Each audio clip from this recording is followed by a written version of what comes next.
할렐루야. 7월 1일 수요일 예배에 모신 분들을 예수 그리스도의 이름으로 환영합니다. 우리 다 같이 사도신경으로 신앙 고백합니다. 나는 전능하신 아버지 하나님 천지의 창조주를 믿습니다. 나는 그의 유일하신 아들 우리 주 예수 그리스도를 믿습니다.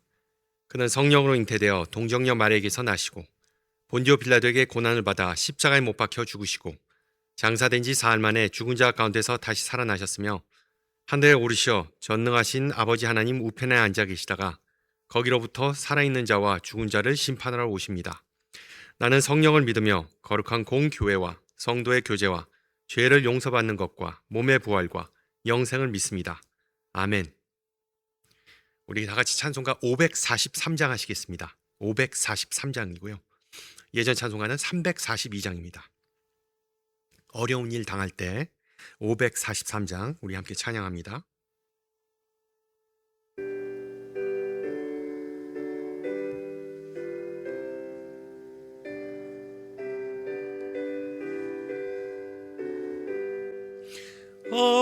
어려운 일 당할 때 나의 믿음 적으나 의지하는 내 주를 더욱 의지합니다.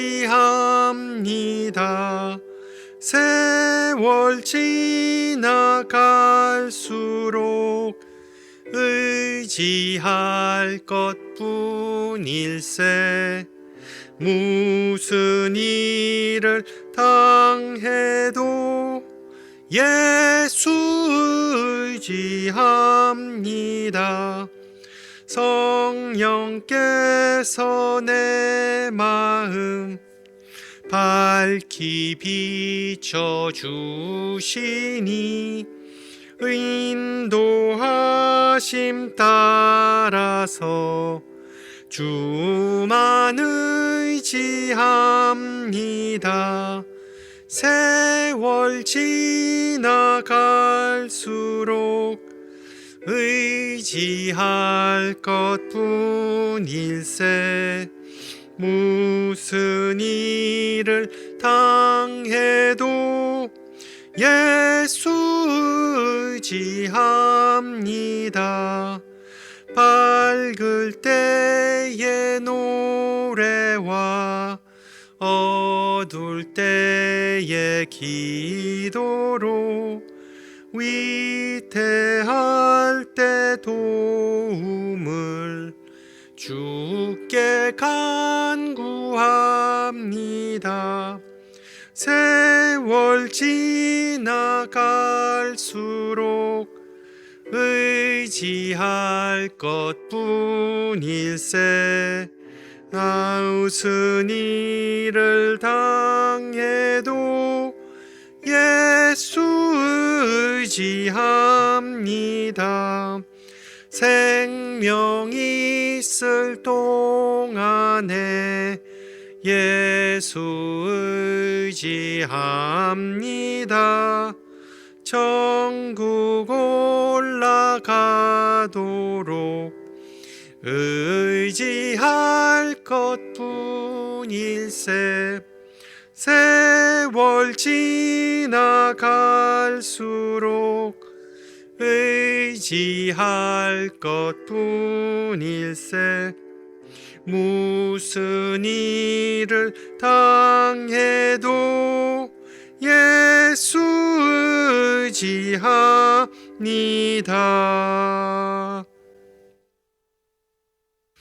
아멘. 하나님께서 오늘 저녁 우리에게 주신 말씀 누가복음 6장 27절에서 38절입니다. 누가복음 6장 27절에서 38절. 제가 가진 성경으로 신약 99페이지입니다. 말씀을 받들어 봉독합니다. 그러나 너희 듣는 자에게 내가 이르노니 너희 원수를 사랑하며 너희를 미워하는 자를 선대하며 너희를 저주하는 자를 위하여 축복하며 너희를 모욕하는 자를 위하여 기도하라.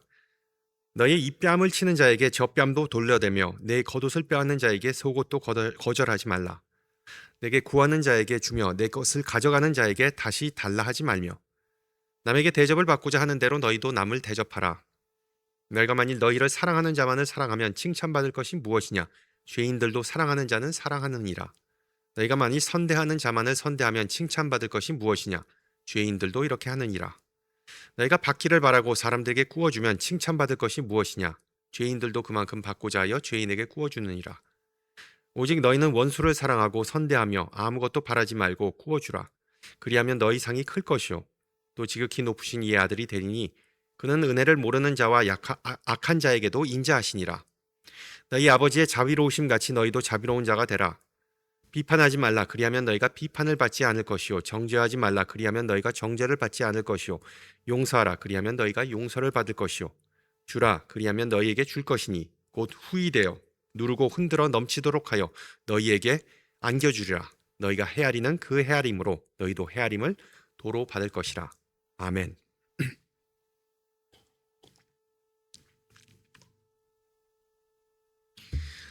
우리 성경 퀴즈로 하나 시작해 볼까요? 성경에서 가장 큰 계명은 무엇일까요? 네, 맞습니다. 내 마음을 다하고 목숨을 다하고 뜻을 다하여 주 너의 하나님을 사랑하라. 그리고 내 이웃을 내 자신같이 사랑하라. 바로 율법 교사의 질문에 예수님께서 주신 대답이죠. 물론 예수님은 새로운 계명을 말씀하신 것이 아닙니다.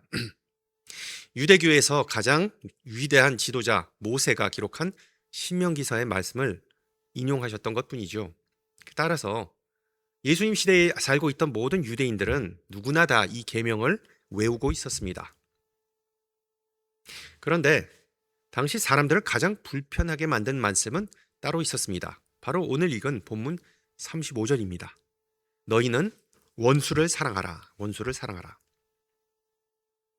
이 말씀은 예수님의 가장 핵심적인 가르침 가운데 하나이면서도 동시에 가장 받아들이기 어려운 그런 명령이죠. 저는 오히려 이 말씀이야말로 우리 기독교를 가장 잘 대표하는 구절이라고 생각합니다. 원수 사랑은 초대 그리스도인들을 가장 뚜렷하게 구별한 특징이었기 때문이죠. 예수님의 제자들은 원수를 사랑한다는 말을 입으로만 하지 않았습니다. 실제 삶으로 구현했습니다. 바로 그것이 그들을 세상 사람들과 다르게 만들었던 것이죠. 교회사에 전해 내려온 한 가지 실화를 소개해드리고자 합니다.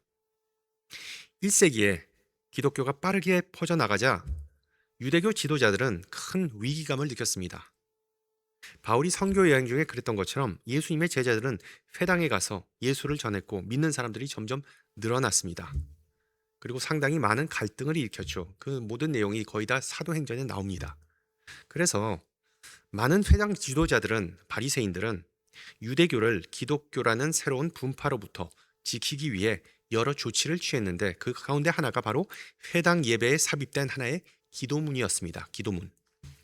그 기도는 히브리어로 비르캇 하미님, 곧 이단자들을 위한 축복이라는 뜻이었습니다. 하지만 그 기도문의 이름과는 다르게 축복과는 거리가 먼 내용이었습니다. 들어보시면 아실 거예요. 대략 이런 내용입니다. 배교자들에게는 아무런 소망이 없게 하소서. 나사렛 사람들과 이단자들이 속히 멸망하게 하소서. 그들의 이름이 생명책에서 지워지고 의인들과 함께 기록되지 않게 하소서. 그런 내용입니다.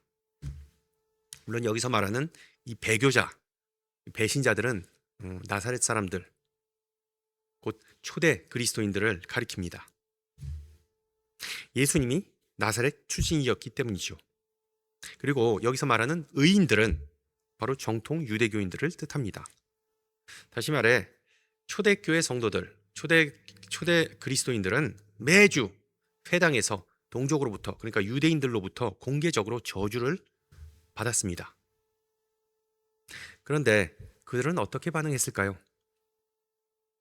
자신들을 저주하는 동족을 저주하지 않았습니다. 보복하지도 않았습니다. 대신 예수님처럼 평화를, 샬롬을 택했습니다. 멸시를 받고 생명이 위협받는 순간에도 이 다른 뺨을 내밀었고 정말 악을 선으로 이겼습니다. 그것이 바로 세상을 바꿨던 것이죠. 그런데 오늘날의 현실은 사뭇 다르죠. 미국에서 목회하는 많은 목사들이 비슷한 경험을 이야기합니다. 다른 뺨을 내미는 것에 대해서 설교하면 그 예배가 끝난 후에 누군가 찾아와서 이렇게 말한다고 합니다. 목사님, 그런 진보적인 내용은 도대체 어디서 들은 것입니까? 그러면 목사가 저는 예수님의 말씀을 그대로 인용한 것뿐입니다 라고 대답하면 교인은 당황하거나 사과하는 것이 아니라 이렇게 당당하게 말한답니다. 하지만 요즘 세상에서는 그런 방식이 통하지 않습니다. 그렇게 약하게 보이면 호구 잡히기 때문입니다. 이런 문제는 단순히 성경에 대해 무지해서 생기는 것이 아닙니다. 또한 성경을 선택적으로 읽기 때문만도 아닙니다. 더 근본적인 문제이죠. 우리의 주인 되신 예수님의 가르침이 오늘날에는 현대사회에서는 시대에 뒤떨어졌거나 현실성이 없거나 심지어 위험하다고 믿는다는 것입니다. 그리고 저는 이것이 오늘날 교회에 매우 심각한 위기라고 생각합니다. 물론 사람들은 예수님을 서로 다 다르게 이해하죠.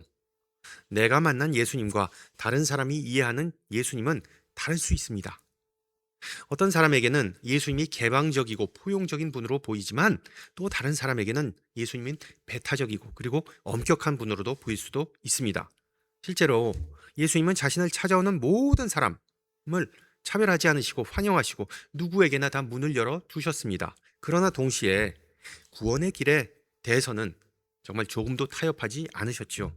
오직 자신만이 하나님께 이르는 유일한 길이라고 분명히 말씀하셨습니다. 이처럼 우리가 예수님을 이해하는 방식에는 차이가 있을 수가 있습니다. 그러나 한 가지 사실만큼은 분명하죠.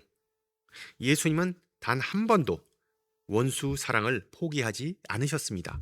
모든 제자가 자신을 버렸을 때에도 조롱과 폭력 속에서 홀로 십자가에 달리셨을 때에도 끝까지 원수들을 위해 기도하셨습니다. 아버지여, 저들을 사하여 주옵소서. 바로 이것이 예수의 제자로 살아가는 우리가 겪는 가장 큰 어려움이 아닌가 싶습니다. 우리는 하나님께서 모든 사람을 사랑하신다는 사실을 믿습니다. 착한 사람뿐 아니라 악인들, 악한 사람, 무례한 사람, 교만한 사람, 우리의 삶을 힘들게 만드는 사람들까지도 하나님은 다 사랑하십니다. 그것은 변함없는 진리입니다. 그러나 하나님께서 그 모든 이들을 사랑하신다고 해서 우리가 그들을 쉽게 좋아할 수 있는 것은 아니죠. 우리는 하나님도 아니고 예수님도 아니기 때문입니다. 그래서 우리는 좋아하기 어려운 사람들을 어떻게 사랑해야 하는지를 배워야 합니다. 바로 그것이 discipleship, 즉 제자도이자 오늘 본문이 다루는 핵심입니다. 누가복음의 평지 설교에서 예수님은 이렇게 말씀하십니다. 너희는 원수를 사랑하며 너희를 미워하는 자를 선대하며 너희를 저주하는 자를 위하여 축복하며 너희를 모욕하는 자를 위하여 기도하라. 먼저 한 가지를 분명히 짚고 넘어가겠습니다. 예수님은 너희를 모욕하는 자, 즉 영어로 abuse 하는 자를 위하여 기도하라고 말씀하셨지 너희를 모욕하는 사람, 너희를 abuse 하는 사람 곁에 계속 머물러 있어라 라고 말씀하시지는 않으셨습니다. 다시 말해 예수님은 학대를 묵묵히 견디라고 명령하시는 것이 아닙니다. 원수를 사랑하는 것은 악을 허용하거나 학대를 용인하는 뜻이 결코 아니죠. 그렇다면 원수를 사랑하는 진정한 의미는 무엇일까요? 그리고 또한 우리는 왜 이 말씀을 실천하는데 그토록 큰 어려움을 느낄까요? 첫 번째 이유는 단순합니다. 많은 사람들이 자신에게는 원수가 없다고 생각하기 때문이죠. 나에게는 원수가 없다. 예수님의 청중은 로마 제국의 압제를 직접 경험하여 살았기 때문에 실제적인 눈에 보이는 원수가 있었습니다. 그러나 오늘날 우리는 대부분 우리를 억압하거나 생명을 위협하는 원수를 만나며 살아지 않습니다. 물론 미국이 완전히 안전한 사회라는 그런 뜻은 아니죠. 계속 끊이지 않는 총기 사고, 인종 갈등, 마약 문제 등등 온갖 사회적 문제가 산재해 있습니다. 그래서 좀 이상하거나 위험적으로 보이는 사람을 만나면 가까이 다가가기보다 거리를 둡니다. 다 그리고 더 안전한 동네로 이사를 갑니다. 그리고 사람을 가려서 만나고, 그리고 또한 감정적 그리고 물리적 경계를 세웁니다. 바운더리. 삶이 안전해질수록 원수를 만날 가능성도 점점 줄어들겠죠. 두 번째 이유는 조금 더 철학적입니다. 심리적이라고 할까요? 심리학적이라고 할까요? 즉, 우리는 원수를 사랑하는 것이 오히려 악을 조장하는 것, 키우는 것은 아닌지라는 의문을 품습니다. 앞서 말씀드렸듯이 나의 호의가 약함으로 보인다면, 연약함으로 보인다면 악한 사람들이 우리를 더 무시하고 이용하지 않을까 걱정할 수 있겠죠. 예수님께서 아무것도 바라지 말고 구워주라라고 말씀하시지만 많은 사람은 속으로 이렇게 생각합니다. 현실에서는 통하지 않는 이야기 아닌가? 괜히 보증 잘못 섰다가 망한 사람이 얼마나 많은가? 하지만 이런 생각 속에는 두 가지 오해가 숨어 있습니다.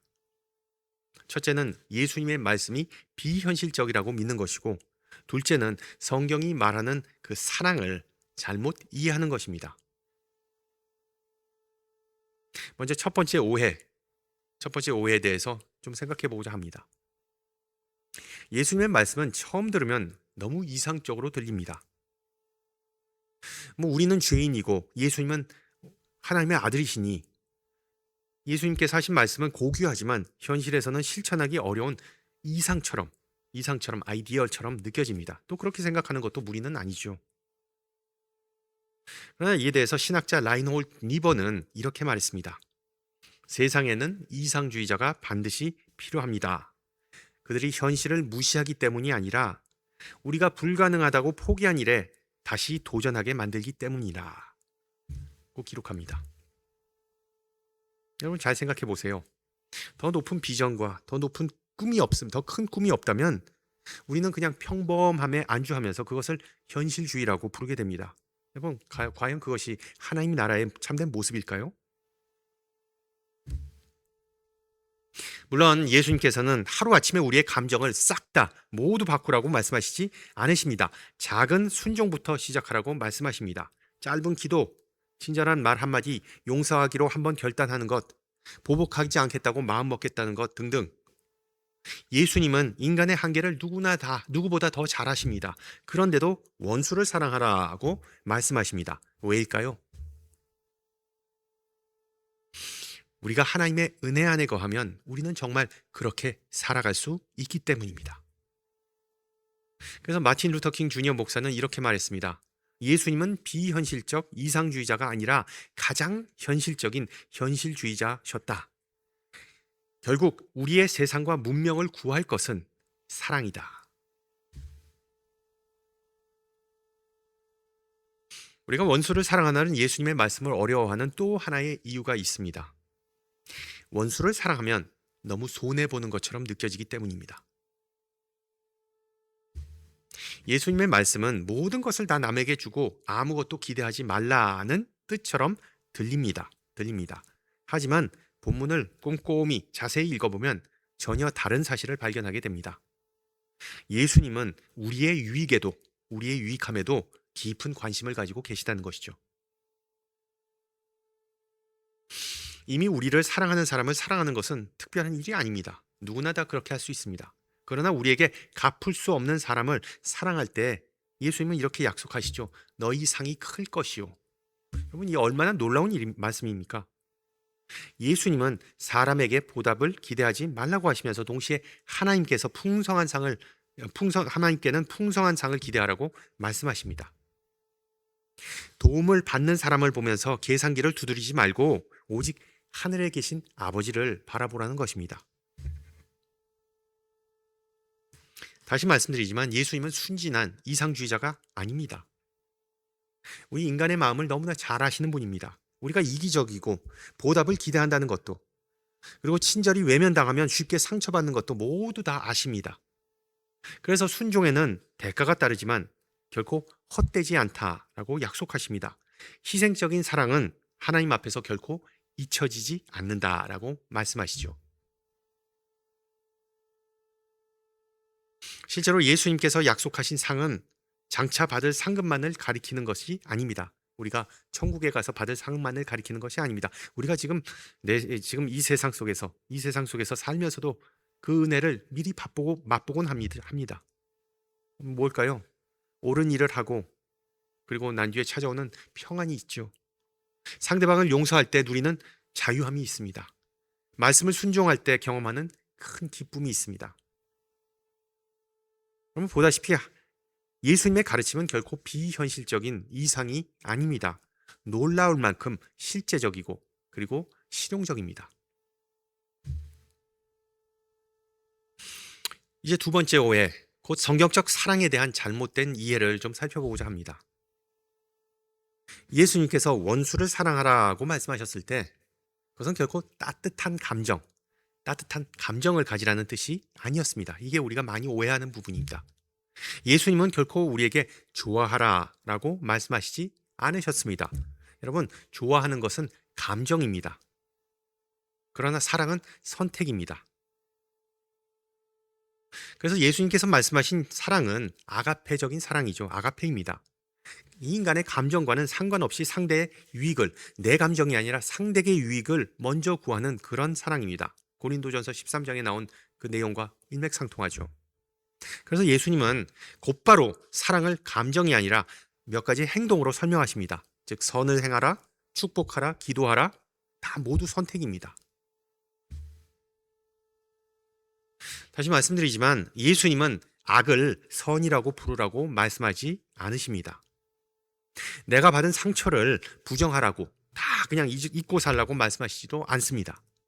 다만 세상이 기대하는 방식과 다른 선택을 하라고 말씀하십니다.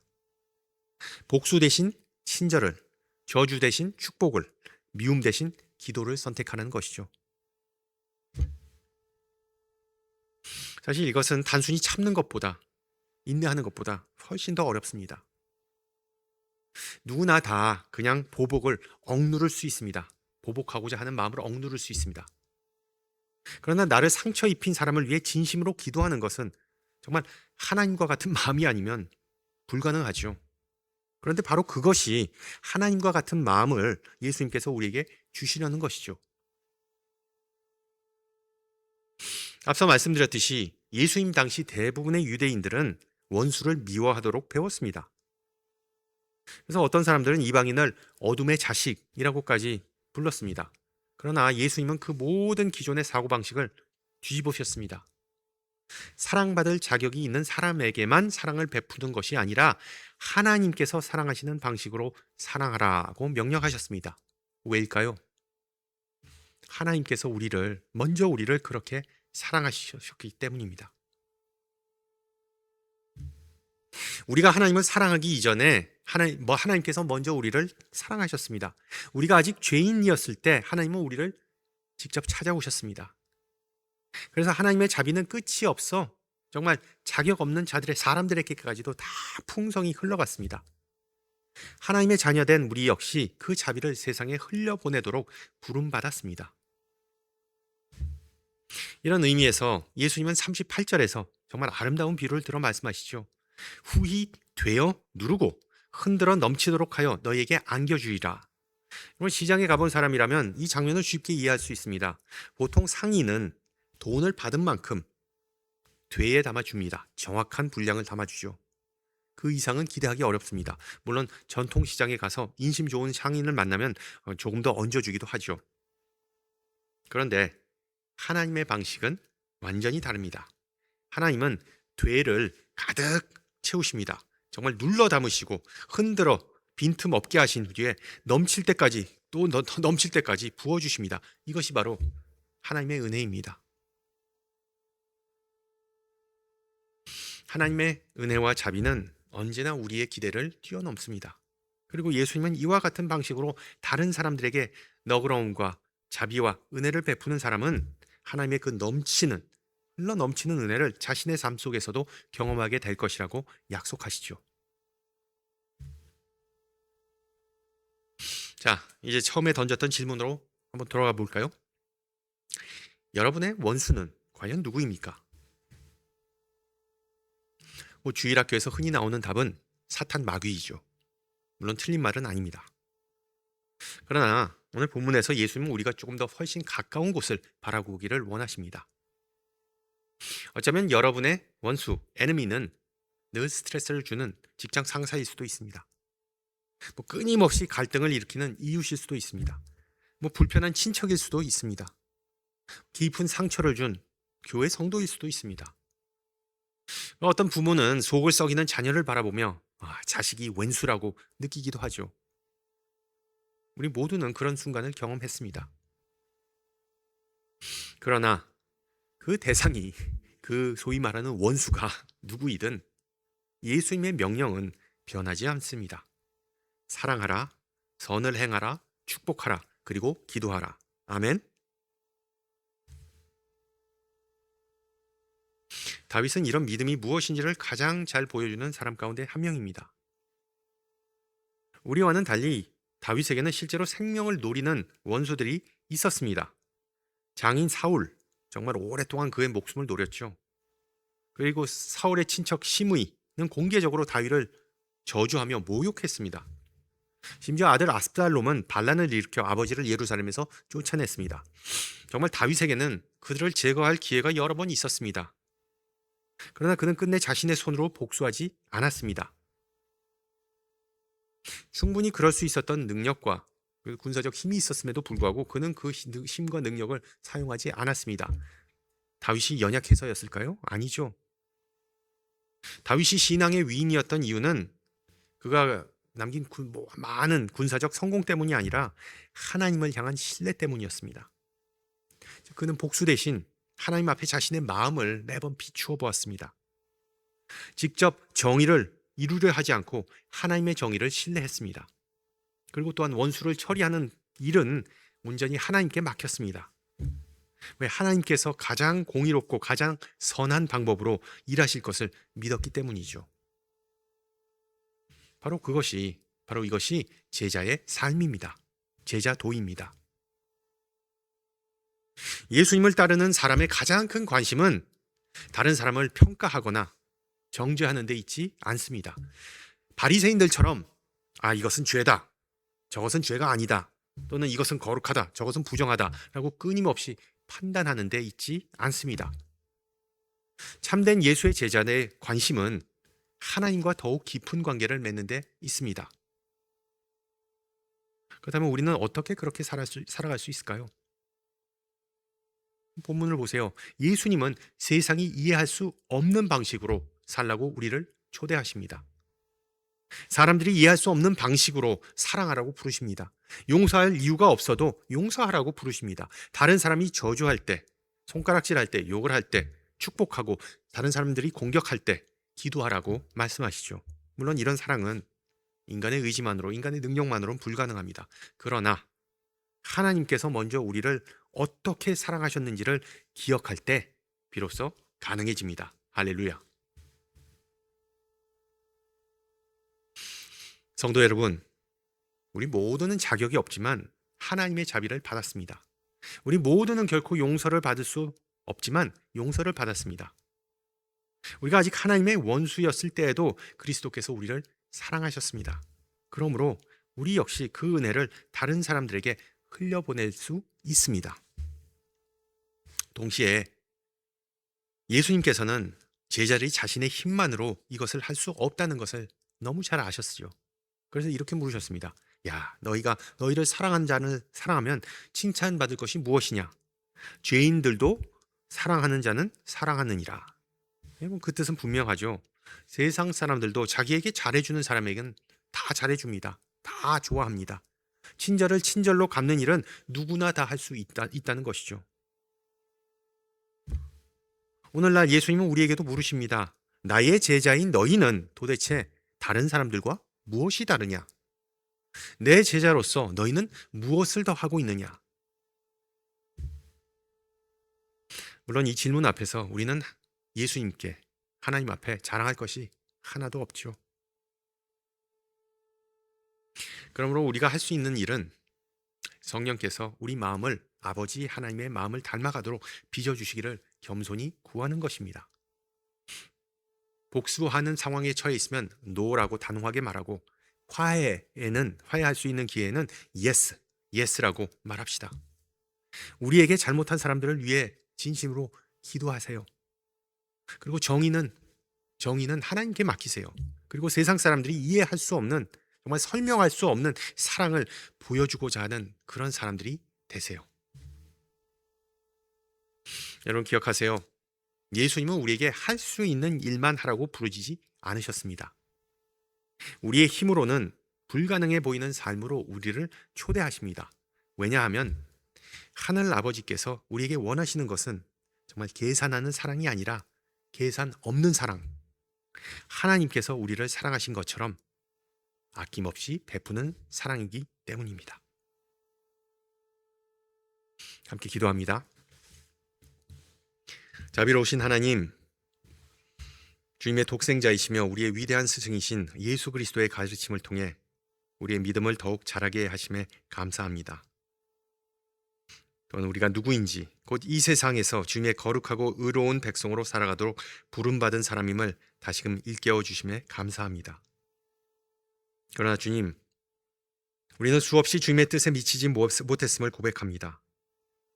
원수를 사랑하라는 주님의 부르심을 외면하고 우리 자신의 기준에 맞는 정의, 공평, 그리고 보상만을 기대하곤 합니다. 그러는 사이 크고 놀라우신 주님의 선하심과 은혜, 그리고 완전한 사랑을 지하에서 놓칠 때가 많습니다. 주님, 우리 안에는 빛과 어둠이 함께 있음을 고백합니다. 주님의 뜻을 따르기를 원하지만 세상의 압박과 우리 안의 두려움과 편견 때문에 겸손보다 교만을, 긍휼보다 자기 의료를 선택할 때가 많습니다. 주님, 우리를 불쌍히 여기시고 용서하여 주옵소서. 우리를 둘러싼 수많은 유혹 가운데서 지켜주시고 주님의 자비로 우리를 새롭게 하여 주옵소서. 성령께서 우리의 마음을 비추셔서 오직 주님만이 우리에게 참된 만족을 주시며 한없는 은혜를 베푸시는 분이심을 깨닫게 하옵소서. 또한 주님을 따르는 제자로서 날마다 자신을 내려놓고 순종하며 겸손히 사랑하고 흔들림 없이 신뢰하는 삶을 살아가기를 기도합니다. 우리 먼저 사랑하신 주님의 사랑을 기억하며 우리에게 잘못한 사람들을 위해서도 기도할 수 있는 마음을 허락하여 주옵소서. 복수보다 화해를, 미움보다 사랑을, 저주보다 축복을 선택하는 삶을 살게 하옵소서. 그래야 우리의 삶을 통해 세상이 이해할 수 없는 하나님의 자비와 은혜가 드러나게 하시고 우리의 언행을 통해 그리스도의 빛을 비추게 하옵소서. 구세주 예수 그리스도의 이름으로 기도합니다. 아멘. 네, 예배를 마쳤습니다. 한 주간 평안하시고요. 다음 주 이 시간에 뵙겠습니다. 샬롬.